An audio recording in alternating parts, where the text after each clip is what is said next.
Assalamualaikum warahmatullahi wabarakatuh. Shalom, Om Swastiastu, Nama Budaya, dan Salam Kebajikan. Selamat sore, Yang Mulia Juri, serta seluruh teman-teman Lomba Debat Bahasa Indonesia. Sebelumnya, perkenalkan saya Devina Azra Fauzia, selaku perwakilan dari SMA Negeri 4 Purwokerto, yang pada kesempatan hari ini akan membahas tentang mosi perdebatan pada hari ini, yaitu adalah child free. Di mana child free itu sendiri merupakan kondisi seseorang ataupun pasangan yang memutuskan untuk tidak memiliki anak ataupun menunda dalam memiliki anak dalam jangka waktu yang sudah ditentukan, entah itu jangka waktu yang pendek maupun jangka waktu yang panjang. Keputusan untuk child free ini sendiri biasanya merupakan keputusan yang sudah diperoleh hasil diskusi bersama, di mana bukan hanya salah satu individu saja yang memutuskan untuk child free, namun kedua belah pihak itu memutuskan untuk child free. Ada beberapa negara yang di dunia yang sudah melaksanakan child free. Salah satu negaranya yaitu adalah negara Jepang, Korea, dan juga Singapura. Di mana 3 negara tersebut merupakan negara yang sudah maju di dunia. Mungkin teman-teman di sini bertanya, mengapa negara-negara maju justru lebih marak melakukan child free dibanding negara-negara lainnya? Yang pastinya ada beberapa faktor yang mendasari dari terlaksanakannya child free di negara-negara tersebut. Child free ini sendiri merupakan kondisi yang sudah muncul di Indonesia dari tahun 2020. Di mana salah satu faktor dari terjadinya child free di Indonesia pada tahun 2020 adalah efek dari pandemi COVID pada tahun 2019.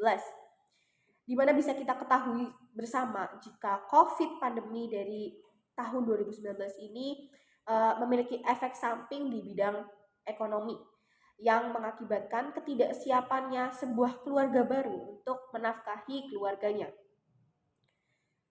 Karena seperti yang kita ketahui bersama bahwa pandemi COVID-19 ini sangat berpengaruh bagi kehidupan masyarakat yang ada di dunia. Bukan hanya di Indonesia saja, tetapi di dunia.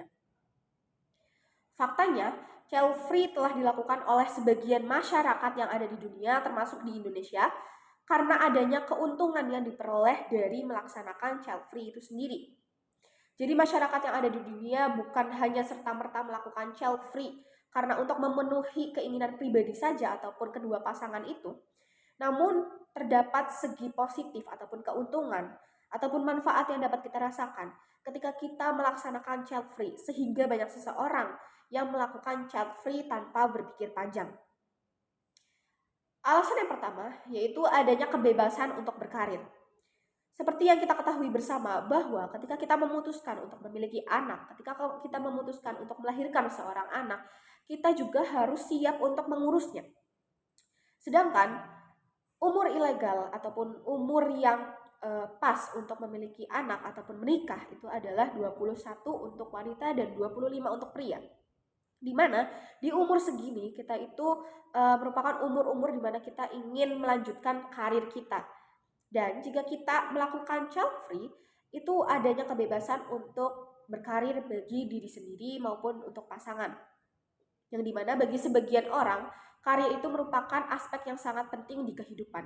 Karena untuk menunjang kehidupan di masa depan, dengan karir yang bagus, dengan karir yang terbekali, itu membuat masa depan kita juga terancang dengan bagus. Yang kedua yaitu mengembangkan minat bakat. Jika kita memiliki anak di usia di mana kita itu sedang produktif dan kita memiliki minat bakat yang akan tersendat jika kita memiliki anak, itu merupakan penghambat dari pengembangan minat bakat. Di mana seseorang akan lebih bisa mengeksplor dirinya, mengembangkan minat bakatnya ketika mereka itu tidak memiliki beban di kehidupan mereka.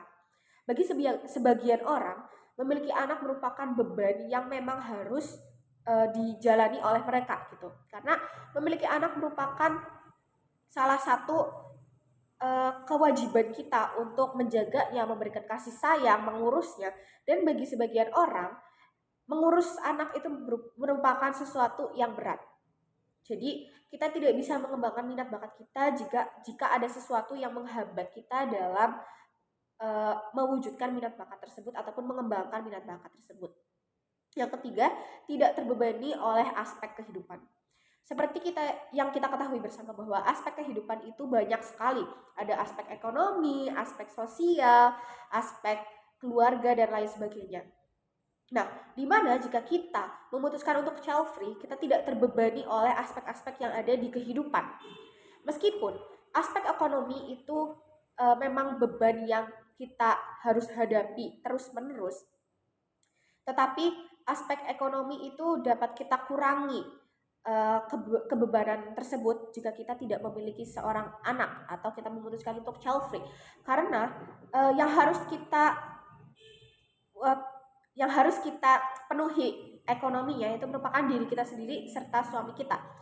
Dan gimana pun suami kita pasti tentunya harusnya itu bekerja, dan kita juga bekerja untuk diri kita sendiri, di mana masih ada orang tua kita, masih ada saudara-saudara kita, dan banyak orang yang memutuskan untuk child free karena mengetahui ataupun sadar akan aspek ekonomi yang mereka punya itu tidak bagus ataupun finansialnya tidak bagus.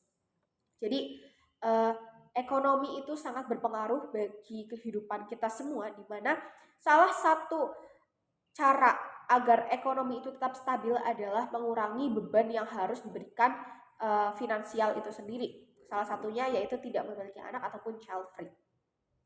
Selanjutnya adalah mewujudkan target kehidupan. Setiap orang pastinya memiliki target kehidupannya masing-masing, dan cara untuk menempuhnya itu tidak serta-merta hanya memetikan jari ataupun memejamkan mata. Di mana target-target kehidupan yang kita punya itu harus kita lalui dengan berbagai macam jerih payah, yang dimana jika selama perjalanan itu kita memiliki hambatan seperti memiliki anak dan kita memiliki kewajiban yang mungkin kita tidak bisa penuhi, seperti yang tadi sudah saya katakan, yaitu adalah dalam segi aspek ekonominya, dimana jika ekonomi itu sendiri tidak terwujud, maka keluarga kecil kita tidak akan terpenuhi kebutuhannya. Lalu selanjutnya juga ada menjaga kestabilan mental, di mana salah satu faktor adanya child free itu sendiri karena kesiapan mental dari orang tua itu sendiri yang mereka berpikiran bahwa mereka itu belum siap, karena banyak sekali resiko yang akan dihadapi jika kita memiliki anak. Resiko yang pertama mungkin ada yang bersangkutan yaitu kestabilan mental, di mana banyak sekali kasus di dunia ini ketika seorang ibu baru pertama kali melahirkan, mereka itu terkena baby blues.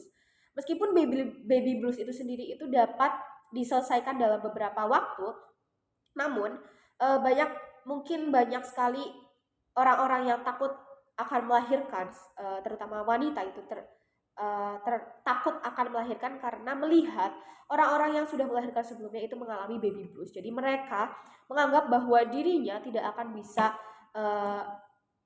untuk mempunyai anak karena takut akan baby blues itu sendiri. Nah, kesiapan pasangan dalam menghadapi resiko yang akan datang jika memutuskan untuk mempunyai anak itu juga merupakan faktor yang sangat penting ya. Jadi, jika pasangan tersebut tidak siap dalam segi apapun itu, mereka akan memiliki anak yang tidak akan mendapatkan kasih sayang yang adil. Dimana jika anak tersebut tidak memiliki kasih sayang yang adil, tidak menerima kasih sayang yang seharusnya mereka itu terima, mereka akan memiliki perasaan kecewa, dan dimana mereka itu akan merusak mental mereka. Jadi bukan hanya kerusakan mental pada orang tuanya saja, namun pada anak itu juga dapat mengalami kerusakan mental. Dan banyak sekali aspek aspek dalam segi negatif yang akan muncul ketika kita itu memaksakan untuk mempunyai anak. Yang sudah saya jelaskan tadi, yaitu ada aspek ekonomi, dalam segi mentalnya juga yang tidak siap, dan juga ada resiko kematian bagi anak dan juga bagi bayinya gitu. Jika seorang ibunya itu tidak siap namun dipaksa untuk memiliki anak, maka selama masa kehamilan ibu tersebut itu akan tertekan gitu, yang dimana akan berpengaruh juga pada bayi tersebut. Lalu ada ancaman juga KDRT jika orang tua dari anak tersebut itu memiliki gangguan, maka ada kemungkinan terjadi KDRT di keluarga tersebut. Dan dimana dari KDRT itu sendiri akan menyalur kepada perceraian yang tinggi. Mungkin sekian penjelasan yang dapat saya sampaikan. Kurang lebihnya mohon maaf. Wassalamualaikum warahmatullahi wabarakatuh.